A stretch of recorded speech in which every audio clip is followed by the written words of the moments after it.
Hello everyone, it's me, Juan Giver 4, back again in another video today. We're gonna be reacting to Game Theory. We are not the hero of this story. It's another Poppy Playtime theory that literally just came out today. And it's basically just showing us that MatPat is trying to do everything in his power to not talk about FNAF and its timeline. You cannot deny the inevitable, MatPat. You have to do it at some point this week. But I'm just kidding. Without any further ado, let's react to it, shall we? We are a failed breed, created against our will, only to labor on their terms. Yeah. Slaves given life by others, only to have none of our own. And now they try to make more of us. No. Get up. Go. Stop them. Feed your hunger. Slake your thirst. If we can be born on their terms, they can die on ours. Ooh.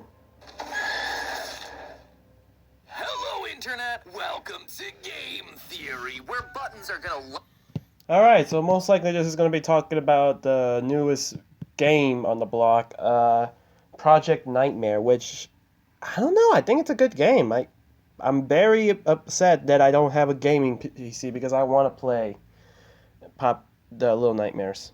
up randomly on screen right now. Press them as fast as you can to play. Alright? Ready? Green, red, yellow, green, blue, blue, blue, blue. Subscribe? Huh, how'd that get in there? Wait, that's not a button on the screen. Oh, it's below the video. Well, to finish the game, you know what you gotta do. Ladies and gentlemen, welcome back to Poppy Playtime. Yep. The game that continues to throw us some curveballs. Is Poppy helping us or not? Are these living toys made from orphans or not? Am I getting weird feelings for Mommy Longlegs, or is that just my normal mommy issues cropping up? You know, the usual questions. But today's curveball is... Hey, yo, MatPat, calm down.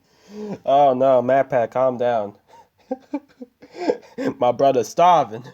anything but usual, as Mob Games decided to surprise us all, not with the drop of Chapter 3, but rather with the reveal of its brand new spin-off title, Project Playtime. A multiplayer survival game where you can literally play as Mom Spaghetti. Eminem would be so proud. In the game, you and your friends act as resource extraction specialists, head into Playtime code to collect the parts that'll allow us to build giant living toys. But things aren't as simple as just playing a bunch of rounds of Simon Says. The whole time you're solving puzzles, you'll be hunted by one of the game's monsters, Huggy Wuggy, Mommy Longlegs, and the newcomer, Boxy Boo. My honest reaction, it's incredibly fun to play. The skins are awesome, the emotes are fun, the puzzles find the right level of difficulty. Overall, the team and I had a blast playing it over on GT Live, even if there were a few bugs that needed to be worked out, as Tom would very quickly come to discover. Is that you? Oh yeah. Hey, bud. It is you. Actually, it is me. Look at your little army. Oh, no, you can still hit me. Oh, don't worry about him, though. Tom would make sure he had his revenge in the next round. Uh-oh. No! I have a toy part. Tom! No! I had a toy part. Come on, Tom. Tom! Come on, Tom. I had a toy part. Boo, Tom. Everyone, let's all collect. Boo. Like I said, it's a really fun game. But of course, we don't care about whether something is fun or not on this channel. What? We're here for one thing and one thing only. The lore. And What's good if the lore of the game ain't fun? Delivered big time here. When you first boot up the game, you're thrown into a tutorial which is full of this stuff. Lore drops left and right. And then when you've played the game enough, you'll also unlock a lore-filled VHS tape, which means it's time for us to head back into the cursed toy box, where today I'm about to prove to you that the scariest, most threatening figure pulling the strings in this game may actually have been the hero all along. That's right, folks. It's classic game theory time. The Hey. bad guy wasn't the bad guy after all. In Project Playtime's VHS tape, we're introduced to a new character named Harley Sawyer, known simply as the Doctor. Not that kind of doctor. This guy doesn't have himself a box that's bigger on the inside. Instead, he has a plan that involves being bigger on the outside. Now we're understaffed. Safety protocols are being abandoned. Workplace incidents are common. We need to deal with all of these issues at once. I'm here now with a solution. Okay. Giant toys. We can increase our workforce and simultaneously decrease the number of lawsuits and people on our payroll if the people we have working aren't people.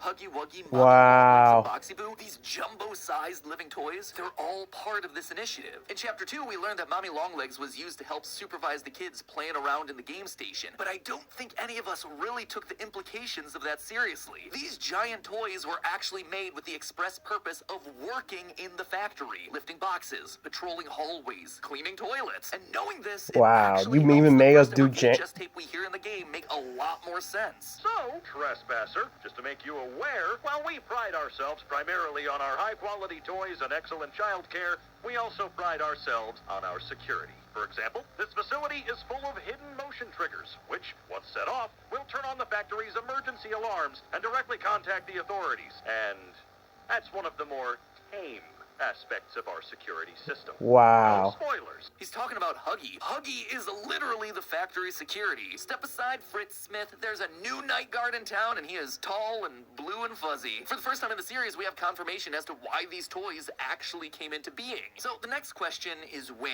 As we start to piece together a timeline of events for the factory, it'd be Great. helpful to know when this initiative started. Well, Project You Playtime making actually gives us a lot of toys information on that. Boxy Boo's description tells us that he was based as on a toy from 1966. workforces. Huggy Wuggy's description is similar, telling us that the giant monster was based on a toy created back in 1984. But Mommy Longlegs' description actually works a bit differently. You see, it makes it clear that in her case, the toy didn't come first. Instead, the giant mommy that we saw throughout Chapter 2 was created in 1991 in an effort to use the company's new elastic plastic. And eventually she became, quote, so popular that Playtime Co. created a toy out of her and took it to market. That tells us that the Bigger Bodies initiative had to have started prior to her creation in or before 1991. And Okay. considering that she's experiment 1222 and that Huggy was 1170, it had to have been significantly earlier than that, probably around 1990. And that's not Okay. all the timeline information that we get here. For more, we turn our attention to the Project Playtime ARG. That's right, Mob What? Games heard my cries for more interesting clues. I really wanted to do a theory just on these cardboard cutouts, expecting there to be some sort of hidden lore inside the glitchy audio. The perfect place to hide some lore, Mob Games. Wink, wink, nudge, nudge. And so they decided to raise me an entire ARG. The ARG itself is actually super interesting and really complex. Unfortunately, most of it was teasing the new character for this game, Boxy Boo. And by the time we managed to solve it, the teaser was already out. The game wasn't that far off either. Plus, the ARG's now been wiped from the internet, so it doesn't really make sense for us to cover it anymore. But if you Yeah. do want to see the ins and outs of it, which are really cool, I highly recommend watching Sheep Rampage's video series on it. They were covering all the puzzles and solutions as they were happening in real time, so definitely worth a watch. It's a long series, but it's a good series, so boom, just solved your afternoon of entertainment. Today, though, Okay. we're just going to be focusing on the details that matter for us moving forward. During the ARG, we heard from a new character named Rowan Stoll, an employee that was initially concerned about Huggy Wuggy being used to watch children. Hello, Mr. Pierre. I know you don't want to hear any more about this. I get it. Sounds like a bad joke, Huggy Wuggy staring at children. If some creep is hiding nanny cams in our mascot's eyeballs, then something needs to be taken seriously. The next video we see of him, though, he's changed his tune. I just want to apologize. I was wrong. Nothing weird is going on here at all. Clearly, he figured out that something more sinister was going on. The living Huggy security system was a feature, not a bug. In that video, he tries to throw everyone off the scent that he knows anything. I'm not looking into it anymore. I mean, not that there was anything to look into in the first place. Smooth, Rowan. Very smooth. Clearly, Playtime's aware that he knows too much and wants to silence him. But Rowan hatches a plan. I think I'm gonna die. I had to pretend I'd seen nothing so the company would leave me alone. I've scheduled the company's the servers, the security to be shut down for 60 minutes of maintenance. While security is out, I'm gonna release everything and run. I think they're gonna kill me first. And sure enough, that's exactly what happens. Rowan goes down into the basement and stands face to face with Boxy Boo. Who Oh, does no. what toys do best. Eats him alive. Notice the dates on all of his videos. though. Goodbye. 1991. R.I.P.. For Rowan to have seen a giant Huggy watching children and then get eaten by a giant Boxy Boo, it means the Bigger Bodies program was up and operational by March 30th, 1991. We can also add to the timeline when Project Playtime itself takes place. In Project Playtime, one of the toys that we're tasked with assembling is a large-scale boogie bot based on the game's NFTs. We know that Ah. the Pokebot was made in 1993. I know, MatPat, you can pull through, bro. Still be functional as a toy factory at least until then. Considering that this was their last major toy made, though, we can assume that the place shut down shortly thereafter. We hear this event happening in Chapter 1 when the toys begin their rampage. These events are no doubt in relation to him. Most likely, then, Project Playtime takes place sometime in the decade prior to Chapter 1, the time after everyone went missing, but before we return to the toy factory to explore its mysteries. Okay. Playtime Co. needed specialists to go into the factory on their behalf to allow them to continue the Bigger Bodies initiative, despite the monsters that are now roaming the hallways freely. But what's interesting is that up until now, we've assumed that these monsters are being driven purely by their hunger, but Project Playtime reveals that that's not the case. They are trying to build more toys, more like you. It has to be stopped.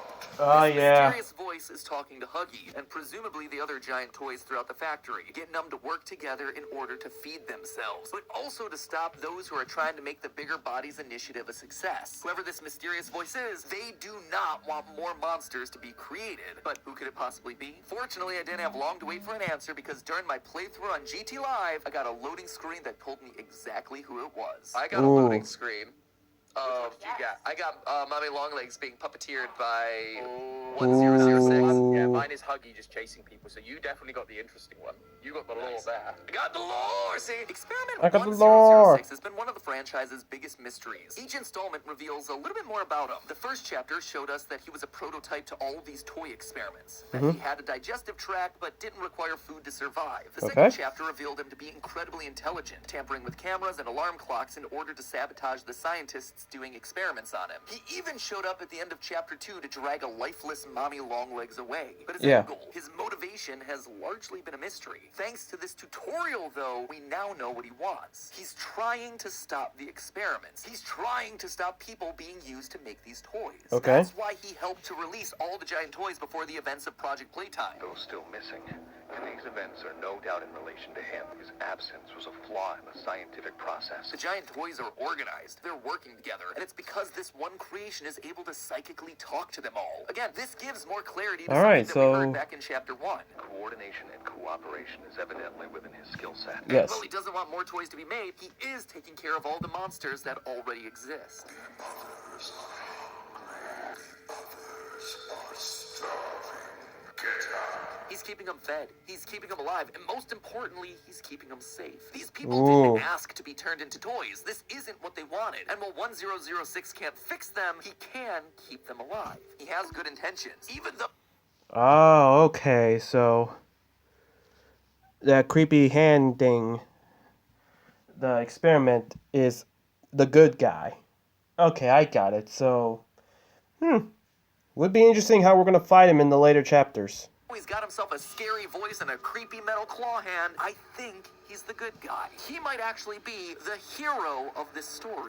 His It's heroism Batman. isn't just limited to protecting the monsters. We know based on documents from Chapter 2 that he's also actively trying to save kids. One thing everyone put together fairly quickly after Chapter 2's release was the fact that Playtime Co. seemed to be testing children in order to put them into the perfect toy. Specifically, Yes. we see two documents outlining the performance of Michaela Hyssop as the researchers tried to pair this girl with candy cats. Yep. But one of the things that all of us overlooked was how these performance assessments ended. Neither document is finished. Both of them trail off as the pen scribbles off the page. What's more, there's blood on the paper. It suggests Ooh. that not just once, but twice, researchers were killed while testing Michaela. And Michaela actually sees it coming. At the end of both the documents, while undergoing the statues game, we read that Michaela is distracted by something else. Presumably, this is the giant monster that's coming to kill the researchers. This tells us then an important detail. The prototype is saving these kids as many times as it takes. Whether it was Mommy Longlegs coming in to kill the researchers or the prototype himself, we know that the prototype's behind it because he's the one puppeteering all the big monsters. And He he's has saving repeatedly children. Look at stepped that. in to save the kids. I don't know about you, but that sounds like a good guy to me. And he's not only using He is courageous. This is our king. The great. The great.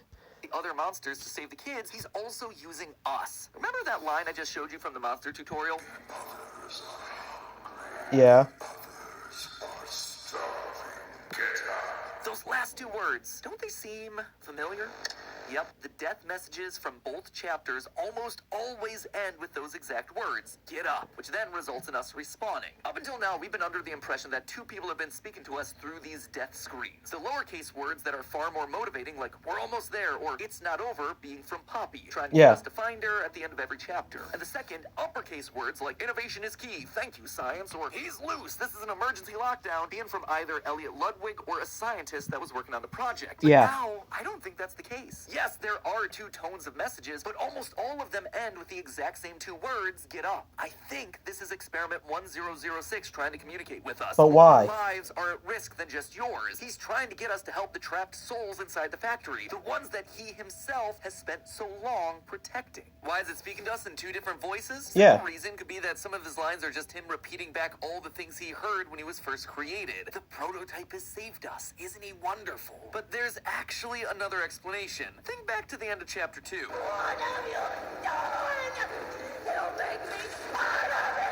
Mommy screams for her life, terrified of being a part of 1006, who drags her lifeless corpse away shortly thereafter. Yeah. Hook and toys end up being combined into the prototype, so maybe it's a way for him to keep the toys and the spirits inside of those toys alive. That would mean that 1006 now has multiple voices inside of him. The voices of all those toys that have perished and are now incorporated into his being. All of them trying to communicate with us at once. This, I suspect, is what we're also seeing in the new VHS tape of Project Playtime. It starts off as normal text, but then switches to capital letters. Again, two very different tones present here. Near the end, we see the line, "The bigger bodies initiative will fail," which not only lines up with the motivations for 1006 that we've just discussed, but it also matches the exact words on the game's Steam page. Except over there, it's written in a glitchy text. Now, while glitchy text doesn't necessarily prove that it's 1006, we have seen those death screens in the past use codes and corrupted text before. And a robotic monster trying to communicate in every way possible, ending up with text that appears glitchy, fits pretty nicely. Plus, there are also some frame-perfect messages in there that appear in the static of the VHS. One that says, "Save us," and another that says, "A pawn and a sacrifice." Again, hidden messages, other voices, all trying to break through. But while I'm certainly excited to see what the prototype pulls out for us in future updates and what his role in the story is going to be going forward, there's still one major question here. Who is 1006? All the giant toys that we've met thus far have been made from people. Mommy Longlegs even got a name, Marie Payne. So if 1006 is the prototype, the one experiment that paved the way for all the others, then surely he too has to be made from someone. In our previous theories, we came to the conclusion that orphans were being used to create these monsters. They were tested in the game station, and if they were considered fit for purpose, they would get on the train and be sent to play care, where they'd be experimented on and eventually turned into toys. So was experiment 1006 just an orphan? A random child that's now after revenge? A vengeful spirit, if you will? As much as I'd love to dunk on Poppy for riffing on another piece of FNAF lore, I don't...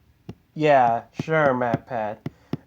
You also want to make it clear that you are trying to delay that FNAF timeline, bro.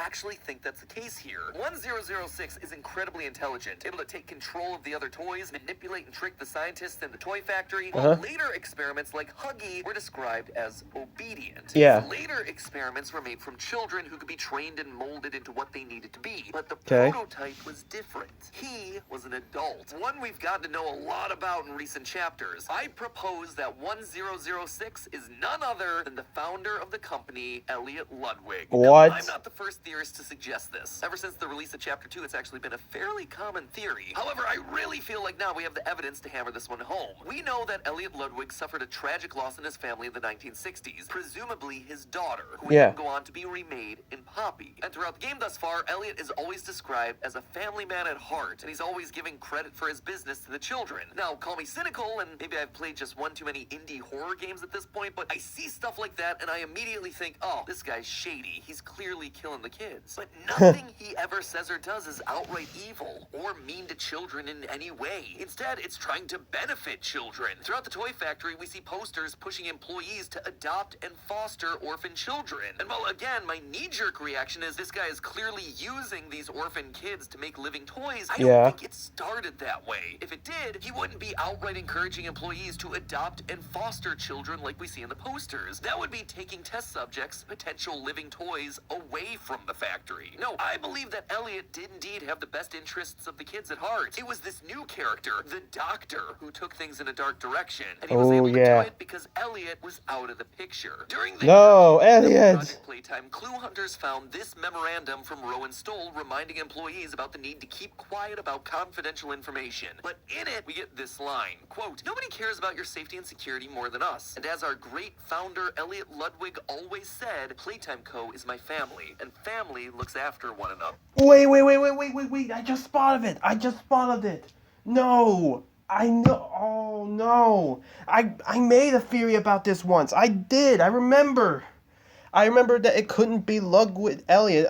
Well, then again, I did say that during that video, I said that Elliot Ludwig could be the prototype or the fact that he was already gone and it was someone else controlling him. Or that he was evil, just like William Afton before him. But I always thought that it was some sort of scientist doing this. No, I was right on the money. I was right. No way. Notice the tense that the letter uses. It's past tense. He is out of the picture by the time the whole Bigger Bodies initiative gets into full swing. So where did he go? In Chapter 2, there's a note on Elliot's desk about using poppy gel to bring dead rats back to life. That note is labeled Experiment 814. Almost 200 experiments prior to the prototype. Why would such an old note be sitting on his desk? We know at least another 400 experiments took place after this one. Surely memos about those later experiments would be at the top of the pile, but no, we find this old note. A note that, at the very end, mentions using larger subjects for the test. I think Elliot realized what was being proposed here and tried to shut the entire operation down. However, Harley, the Doctor, was determined. My name is Harley Sawyer. I'm called the Doctor. Uh-huh. When I look at this company we've built, I do not feel proud. Declining profits, failed experiments. He specifically calls out failed experiments. When Harley takes control, the experiments haven't been successful yet, just like we see with the rats and the poppy flowers. Yeah. So when Elliot stood in his way, there was only one thing to do. Use him as your guinea pig. That's why that was the last note on Elliot's desk. He never returned to the office. Harley could just lock the door and no one would be any wiser. And so Elliot became the first. He became the prototype. Now No. it's up to him to protect all those that he failed to protect as a human. Both the employees that are being turned into monsters and the children who are in the process of being tested. And he's doing everything he can to stop it. Killing researchers that are testing kids, preventing more toys from being built in Project Playtime, and sending us a note to bring us back to the toy factory to investigate, and then continuing to encourage us to get up when we fail. But clearly... No. Honestly, sure. This could actually be good. I mean, what? We always have fathers in indie games clearly working under a villain and either getting themselves and their loved ones being... or basically anyone else getting... like William Afton and that Thomas Elliot. No, not Thomas. That guy from Andy's Apple Farm. He sold his soul to some monster, and he got all his family trapped. But if this is the first indie game dad who's been taken out of the picture, and now he's the supposed villain who's trying to save everyone, this could work. This could break the foundation. All right, I'm not mad about it. His mission is incomplete, and Poppy appears to be the final solution. There's a reason that Mommy captured her again in Chapter 2. Remember, she's following 1006's orders. I suspect that he needs to be reunited with his daughter in some way for his mission to be complete. Not exactly sure yet. Maybe it's just a creepy toy family reunion. But whatever it is, I bet we're gonna find out more in Chapter 3. You know, provided the new game Project Playtime doesn't make so much money that Mob Games suddenly pulls a Fortnite and stops pursuing the single-player campaign. That would never happen, right? In the meantime, friends, remember, it's all watch till it actually happens. just a... Mom, can we have Poppy Playtime? No, we have the Poppy Playtime at home. The Poppy Playtime at home. Those bootleg plushies. Theory. A game theory. Thanks. Alright guys, that's going to be the end of the video. Thank you guys so much for watching. Like, comment, and subscribe to the video. And yeah, comment down below what you guys want me to react to next. We're trying to upload daily. This is One Give Me 4 signing off.